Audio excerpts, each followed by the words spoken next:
An electric space heater is being blamed for sparking the horrific high-rise Bronx apartment fire that killed at least 19 people, including 9 children, city officials confirmed Sunday evening.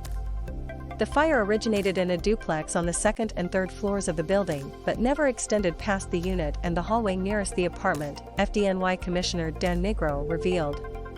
Smoke generated from the duplex blaze was able to filter out through an open door and spread throughout the 19-story structure, he explained. Download our local news and weather app for iOS or Android, and choose the alerts you want. The door to that apartment, unfortunately, when the residents left, was left open. It did not close by itself. The smoke spread throughout the building, thus the tremendous loss of life, Nigro said at an evening press briefing. The functionality of the building's fire alarms were under investigation, but Nigro said one did alert a neighbor to the rising smoke and prompted the initial 911 call. He also said the building's heat was working as well. Hours earlier, the commissioner and Mayor Eric Adams revealed the devastating toll of the morning fire. A total of 63 people had suffered injuries. 32 had been hospitalized with life-threatening injuries, and another 9 had injuries that were serious. Sadly, 19 of those victims died.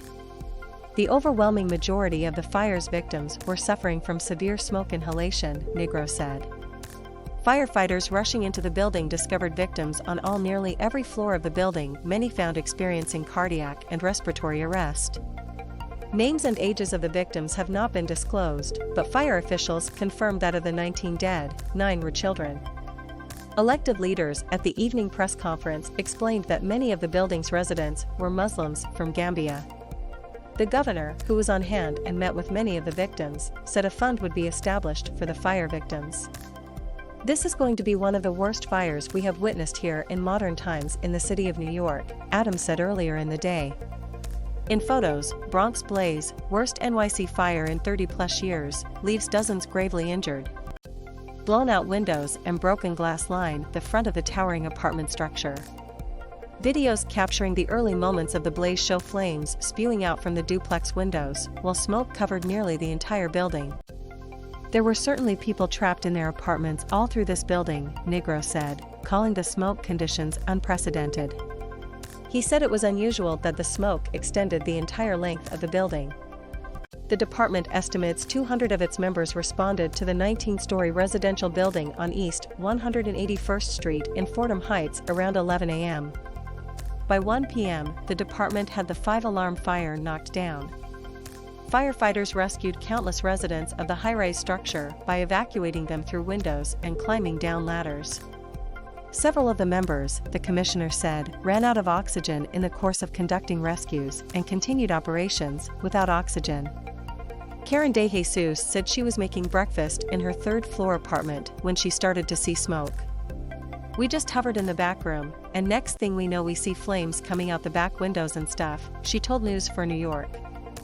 We smelling the smoke, and the next thing we know, the whole upstairs and my apartment is black and the fire department breaking in the door to come get us.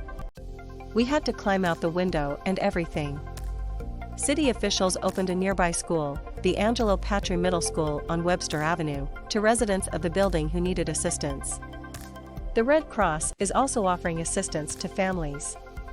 Survivors of the harrowing Bronx blaze tell shocking stories of their escape from the smoky inferno. Ida Siegel reports. Nigro and Adams called Sunday's disaster one of the worst fires in the city in at least 3 decades. More than 30 years ago, on March 25, 1990, a fire was intentionally set at the Happy Land Social Club in the Bronx and 87 people were killed. Asked about social media rumors of a resident jumping from the building to reach safety, the commissioner said someone may have slipped when attempting to get onto a fire ladder, but he had not received any reports of a jumper. New York Governor Kathy Hochul tweeted that she was horrified by the fire Sunday. My heart is with the loved ones of all those we've tragically lost, all of those impacted, and with our heroic at FDNY firefighters, Hochul wrote. The entire state of New York stands with New York City.